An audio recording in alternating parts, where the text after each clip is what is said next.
और भोला के पूजा ही के करल भोरे भोरे गे।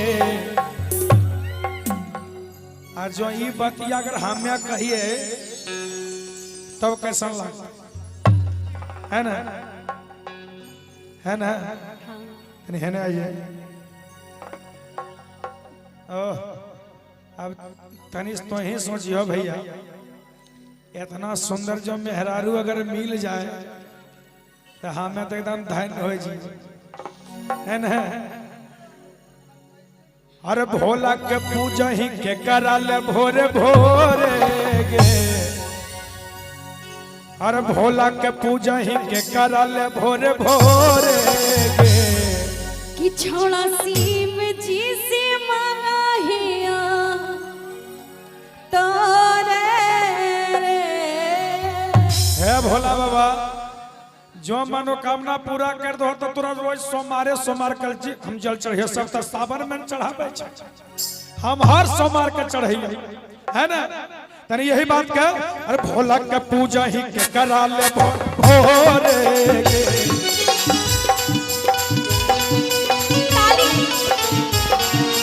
भोला के पूजा ही के करा ले भोरे भोरे गे।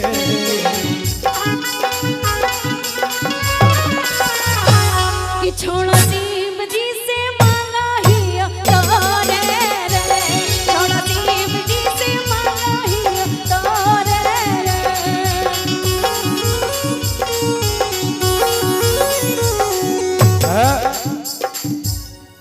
अच्छा तोरारी का अच्छा लग रहा लो?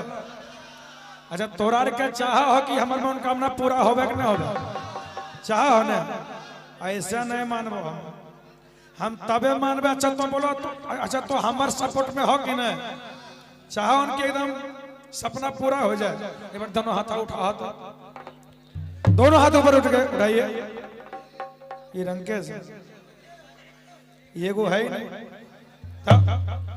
दोनों ये रंग का हाथ खड़ा कर से लगे एयरटेल के टावर रहे तब ना पावर मिलता है। दोनों हाथ आप लोग भी थोड़ा एक बार हाथ ऊपर कर दीजिए चाचा, भैया, दीदी, दोनों हाथ ऊपर और झूमते हुए कहना है। अरे भोला के पूजा ही के करल भोरे भोरे।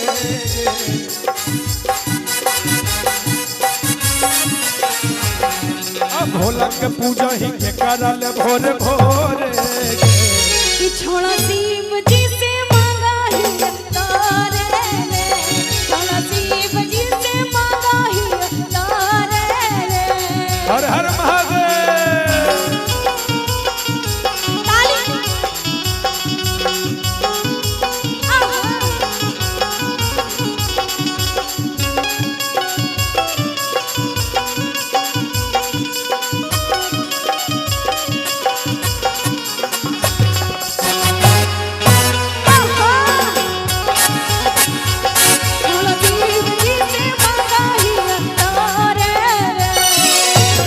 और एक बात ध्यान दीजिएगा, ये बोल रही है कि छौड़ा शिव जिससे मांगा ही और तोरे रे।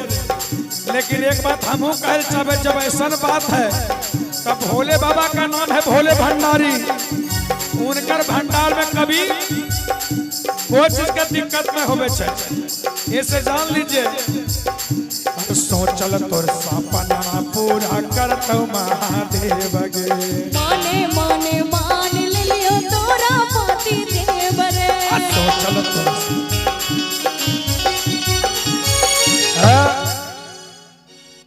ई वाला तनी एकरा हटा दियो, है ना? काहे वहां या कल्याण रहे छे, यहाँ दू गोटी लड़े वाला छी, है ना? एक बात ध्यान दीजिए, इधर से कल के तोरे मांगा ही, है ना? छौड़ा शिव जी से मांगा ही और तोरे रे। इतना एकरा मतलब लगे कि हम तनी मनी बढ़िया लगे ये देखे में भी, है ना? है हर सोचल तोर सपना पूरा करतौ महादेव गे। माने माने मान लियो तोरा पति देव रे। अरे सोचल तोर सपना पूरा करतौ महादेव गे। माने माने मान लियो तोरा पति देव रे। कतना बढ़िया बात लगली तनी एक इतनी लाइन में तनी एक बार फिर से बोली हो तो हर कि सोच ऐसा नहीं सोच चल तोर सपना पूरा कर तो महादेव कि मने मने मान ले लिया तोरा पति देव रे। ओह ये भैया हमें तो एकदम गदगद हो गए हो अरे माला चढ़ावा ही के करा ले जोड़े जोड़े गे माला चढ़ावा ही के करा ले जोड़े जोड़े कि छोड़ा शिव जी से मांगा ही तारे रे छोड़ा शिव जी से मांगा ही तारे रे माला चढ़ावा ही के करा ले जोड़े जोड़े गे माला चढ़ावा ही के करा ले जोड़े जोड़े गे कि छोड़ा शिव जी से मांगा ही तारे रे छोड़ा शिव जी से मांगा ही तारे रे। हर हर महादेव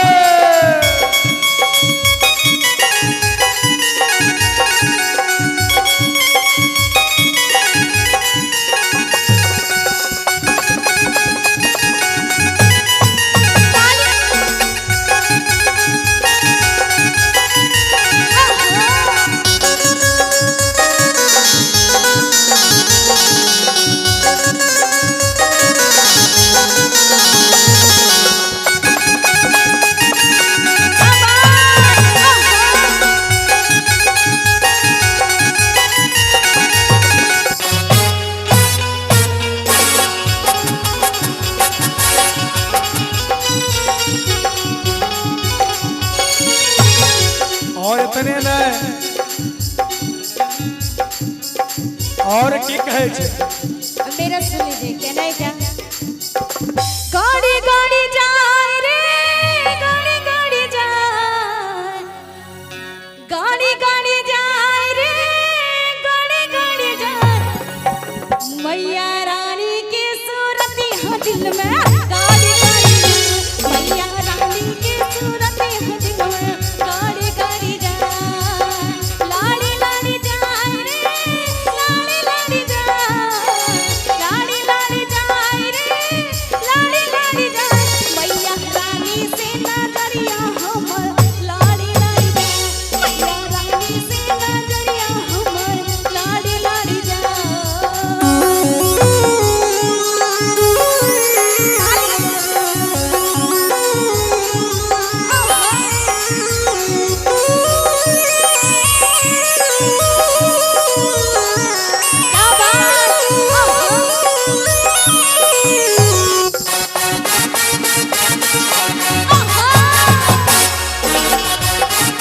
क्या बात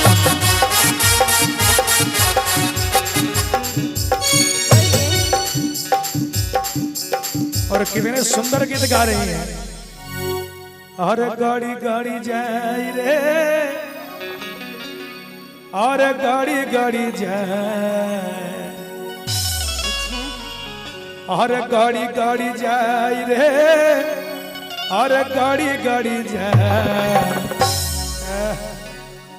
जखन ही कलखिन गाड़ी गाड़ी जाए तखने तेने सब भैया लोग सोच लेते कि अबरी जो एकदम बेहबाता कहते है ना अबरी तो उहे कहते है ना लेकिन कहा गए गलती से की अरे मैया रानी के सूरतिया दिल में गाड़ी गाड़ी जाए मैया रानी के सूरतिया दिल में गाड़ी गाड़ी जाए गाड़ी गाड़ी जाए रे गाड़ी गाड़ी जाए लाड़ी लाड़ी जाए रे लाड़ी लाड़ी जाए मैया रानी से नजरिया हमर लाड़ी लाड़ी जाए मैया रानी से नजरिया हमर लाड़ी लाड़ी जाए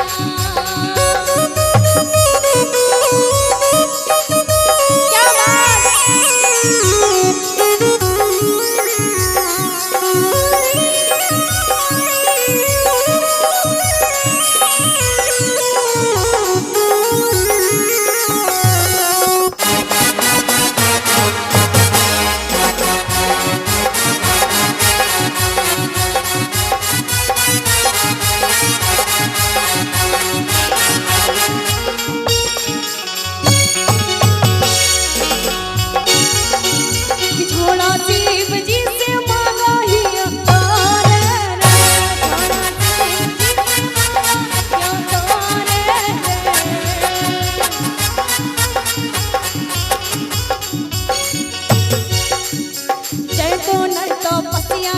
बेकार रे लो भरवा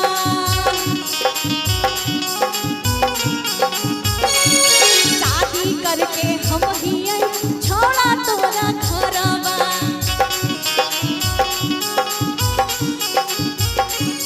जैतो नहीं तो पसिया तोर बेकार रे लो भरवा शादी करके हम ही आई छोड़ा तोरा घरवा माला चढ़ावा ही केकरा ले जोड़े जोड़े गे माला चढ़ावा ही केकरा ले जोड़े जोड़े कि छोड़ा शिव जी से मंगाई तोरे छोड़ा शिव जी से मंगाई तोरे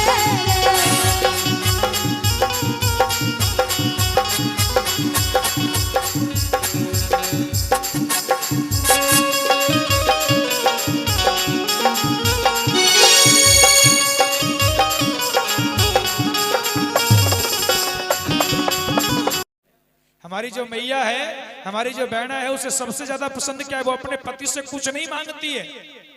वो अपने पति से कभी ये नहीं कहेगी कि मैं ये दो वो दो, लेकिन एक चीज के लिए वो लड़ जाती है। क्या चीज के लिए? यानी पत्नी अपने पति से कह रही देखिए जब बाबा धाम जा रहे हैं तो आप जरूर लेकर के आइएगा, कल लाना क्या है, जल्द तो बताओ। तो पत्नी बड़े भाव से कहती है ए भैया कहो तरीके राजा जी और सड़िया ले ले आइहा और सेनुर के पुड़िया ले ले आइहा। रेहुआ देवघर जाता नहीं ना, हमरा खातिर देवघर से गेरुआ कलर के साड़ी लेके आई है और वह साड़ी के पिन के अगला सावन में हम बाबा धाम जाए आ तनी सेनुर के पुड़िया ले ली है। काहे कि हर सुहागिन के एगो साथ होला, ओकरा के कुछ मिले या ना मिले लेकिन सिंदूर मिले के चाहिए। और अतिया कहतरी भैया अब बड़ा भाव में कहतरी के राजा जी और सड़िया ले ले आइहा और सेनुर के पुड़िया ले ले आइहा। और क्या और देव घर से पियऊ, देव घर से पियऊ और हरियर चूड़िया ले ले आइहा। कहे कि देवघर के हरियर चूड़ी बड़ा नामी है। कह तरीका बड़ा भाव से कह तरी चंदन भैया हर सड़िया ले ले आइहा सेनुर के पुड़िया ले ले आइहा।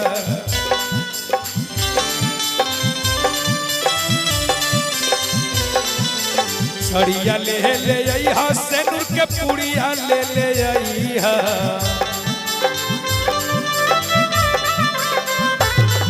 अरे देवा घर से पियऊ हरियर चूड़िया ले ले आइहा।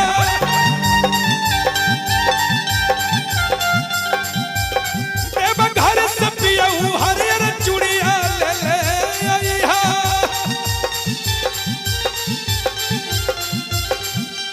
सड़िया ले ले आइहा सेनुर के पुड़िया ले ले आइहा।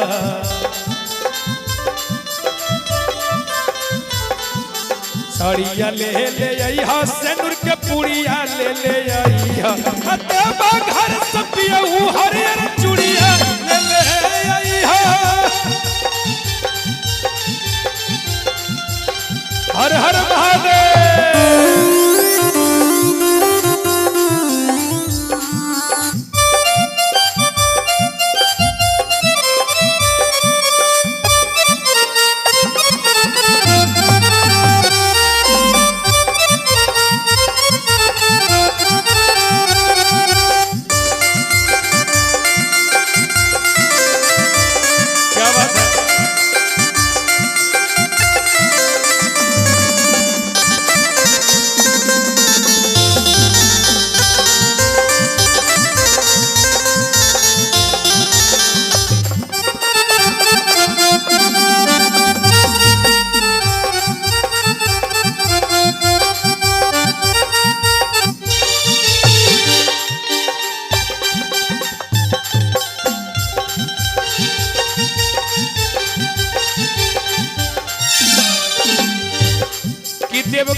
पियाऊ हरियर चूड़िया ले ले आई है। और का इतने ना औरतिया कहत रही भैया अपना पति से का कहत रही, ठीक है ना, अच्छा लग रहा है ना भैया, एक बार हाथ उठाई ना। गौरी शंकर भगवान की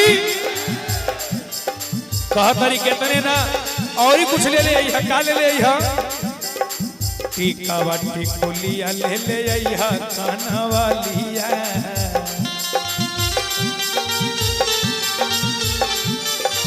टीका वाटी कोलिया ले ले आई है, काना वालिया।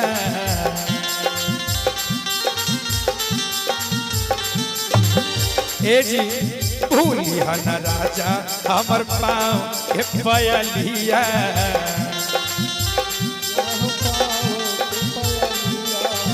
भूलिया न राजा हमर पाँव के पयलिया।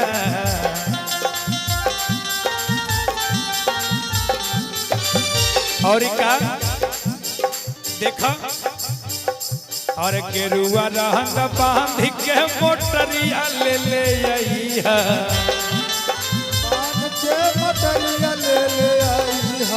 गेरुआ रंग बांध के मोटरिया ले ले आई है।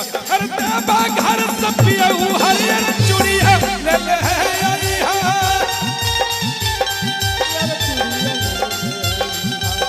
देवा घर से पियाऊ हरियर चूड़िया ले ले आई है। जय हो।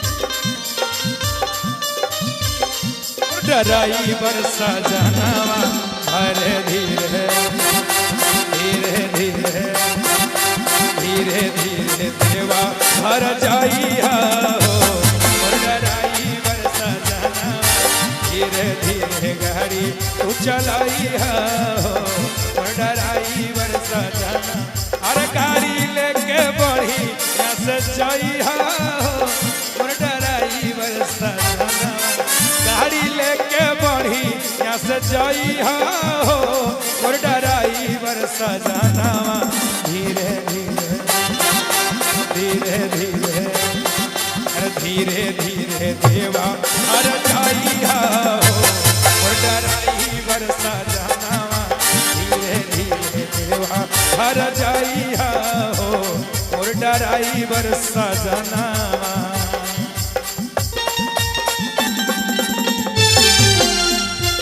हर हर महादेव बोल बा बोल बा।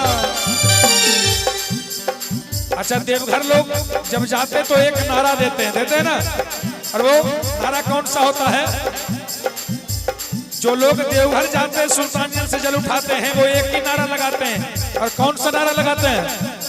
तो बुलंद आवाज में कहना, सोचे आज हम लोग भी बाबा धाम जा रहे हैं, और बुलंद आवाज में बोल बा बोल बा बोल बा हर हर महादेव झूमते हुए आप लोग भी जरा बोलिए, उधर से आवाज नहीं आ रही है, अच्छा लग रहा है ना? तो एक बार बोलिए बोल बा बोल बा। भैया तेरा बहना आप लोग भी एक बार आवाज लगा दो, बोल बा बोल बा, है ना? भैया लोग शर्माती है, लेकिन आइए दोनों हाथ खोल के, क्या अगर देवघर जाने की अगर जरूरत पड़ जाए तो कैसे जाओगी भैया? एक बार दोनों हाथ पूरे पूरे हाथ उठा लो, दोनों हाथ। आप लोग भी दीदी, अरे मैं तुम्हारा भाई, और भाई के सामने लज्जा नहीं होनी चाहिए। दोनों हाथ ऊपर कर लो, दोनों हाथ बिल्कुल पूरे पूरे हाथ उठा लो भैया। आप लोग भी, यानी बोलने की जरूरत ना पड़े, दोनों हाथ ऊपर। चाचा उठा लीजिए, है ना? दोनों हाथ, और कहना है बोली शंकर भगवान की, और ताली बजाते हुए हर देवा घर से पियाऊ हरियर चूड़िया ले आई, देवा घर से पियाऊ हरियर चूड़िया ले आई। सड़िया ले अइहा सेनुर के पुड़िया ले अइहा सड़िया ले अइहा सेनुर के पुड़िया ले अइहा देवा घर से पियऊ हरियर चूड़िया ले अइहा देवा घर से पियऊ हरियर चूड़िया ले अइहा।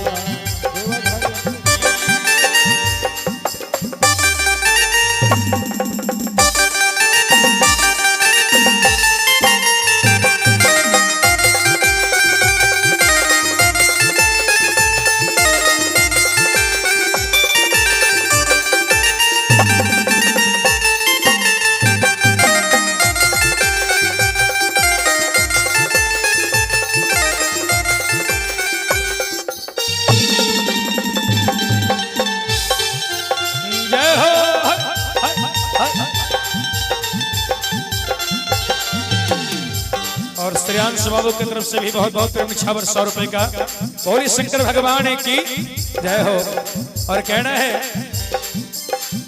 पत्नी कहती है और कुछ लाना है देवघर से, क्या लाना है? कीन ली पिया हो प्रसादी भर झोला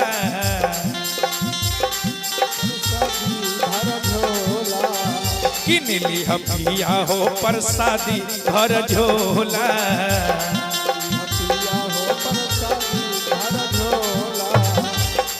कहतरी की प्रसाद भर झोला ली हो। पत्नी कहतरी की प्रसाद तो देवघर से भर झोला लेके आई हो।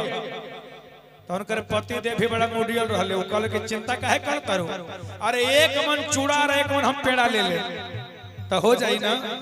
कहतरी हाँ हो जाई। लेकिन उनकर पति देव पूछे कि इतना प्रसाद होई का, अरे का होई इतना प्रसाद लेला से? तो पत्नी कहतरी नहीं खन जाना था, तू जितना लेबा ना ओकरा में से थोड़ प्रसाद हम अपना नैहर भेज दे आ कुछ प्रसाद सौसे पतारडी में बांट दे, है ना? काहे कि सौसे पतारडी तो हमरे हो, सब घर में प्रसादी जाए के चाहिए। और कीन ली पिया हो प्रसादी भर झोला और नैहर में भेजब अरे बाटब गांव घर टोला।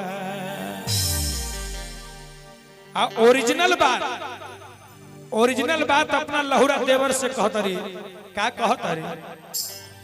अरे बालक बेदर्दी लेडीज घड़िया ले अइहा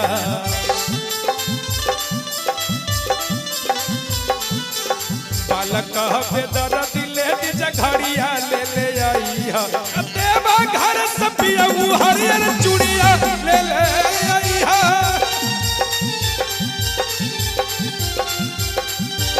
देवा घर से पियऊ हरियर चूड़िया ले अइहा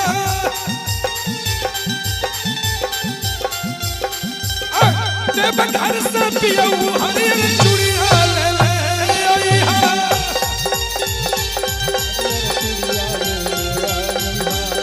देवा घर से पियऊ हरियर चूड़िया ले अइहा।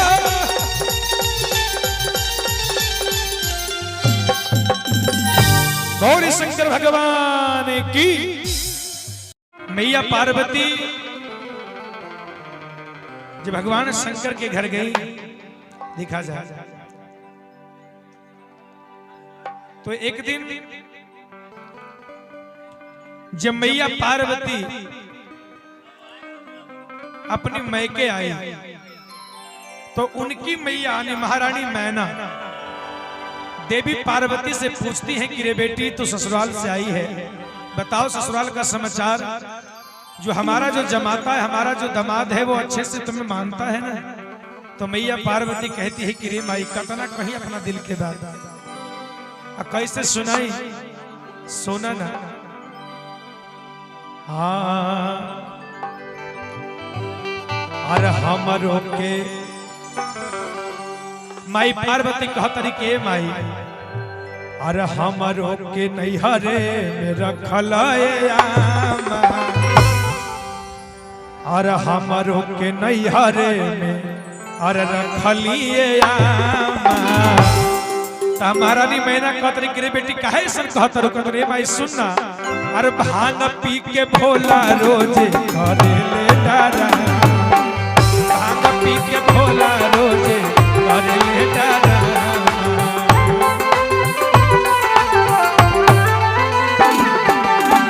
हमारो के लगही भोला लिए आमा, हमारो के नैहरो भोला लिए आमा। भांग खा के भोला रोजे कर ले डरामा, भांग खा के भोला रोजे कर ले डरामा।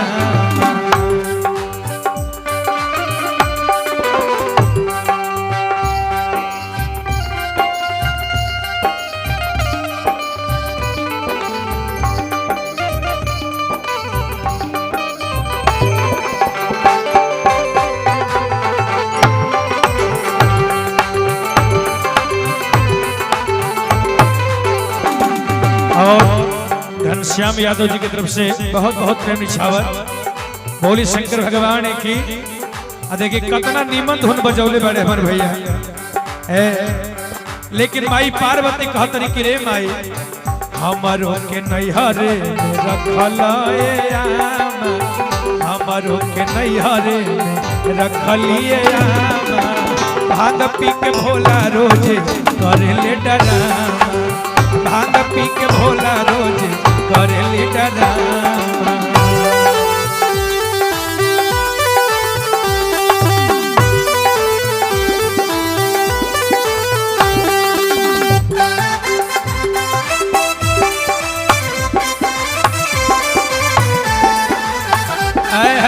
वाह वाह भैया वाह।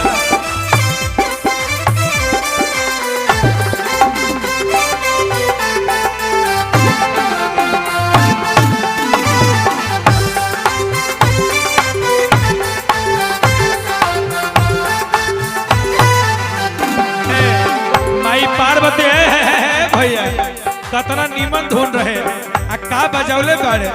माई पार्वती कहतरी कि रे माई रोजे रोजे भांगिया के पिसला से बथता कलाई भोला जी। रोजे रोजे भांगिया के पिसला से बथता कलाई भोला जी। राउर माखर मक्खी कर परेशान लगा की मच्छरदानी राउर माखर मक्खी कर परेशान मच्छरदानी भोला जी।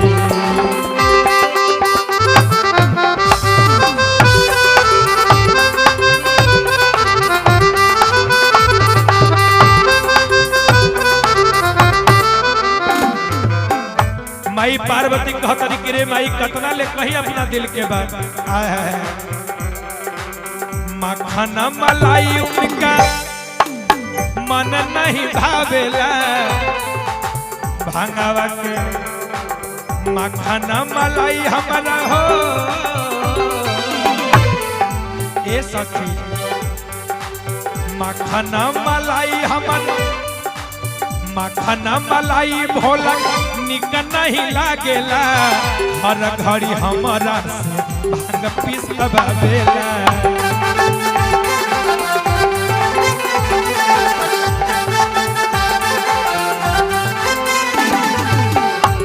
मक्खन मलाई उनका निक नहीं लागेला, हर घड़ी हमरा से भांग पिसवावेले। ए माई कतना कहीं अपना दिल के बात। बस हो भी करेले अलग डरामा, बस हो भी धोइले अलग भांग पी के भोला रोज करेले डरामा, भांग पी के भोला रोज करेले डरामा, भांग पी के भोला रोज करेले डरामा।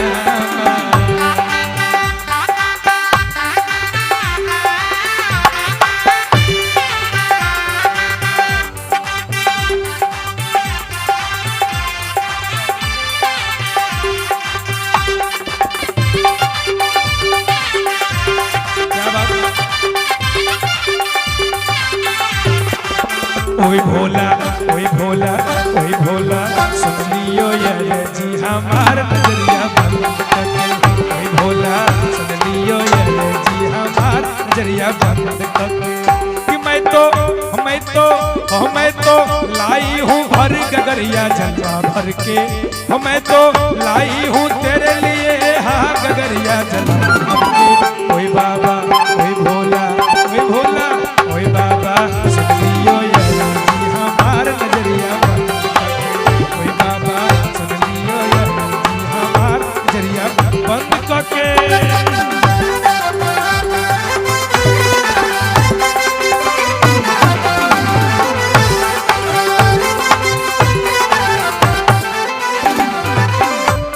हे भगवान माई पार्वती महारानी मैना से कह तरीके रे माई सुनना आय हाय हाय कह तरीके रे माई कतना ले कही अपन दिलवा के बतिया दिनमा कटत बाब टूटली झोपड़िया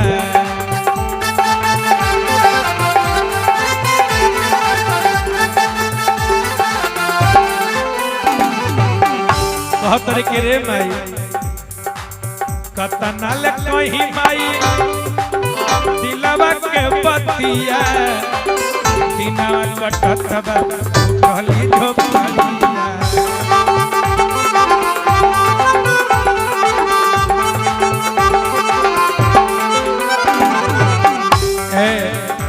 कहतर इतने ना का कही कार्तिक गणेश याद कर ले डराम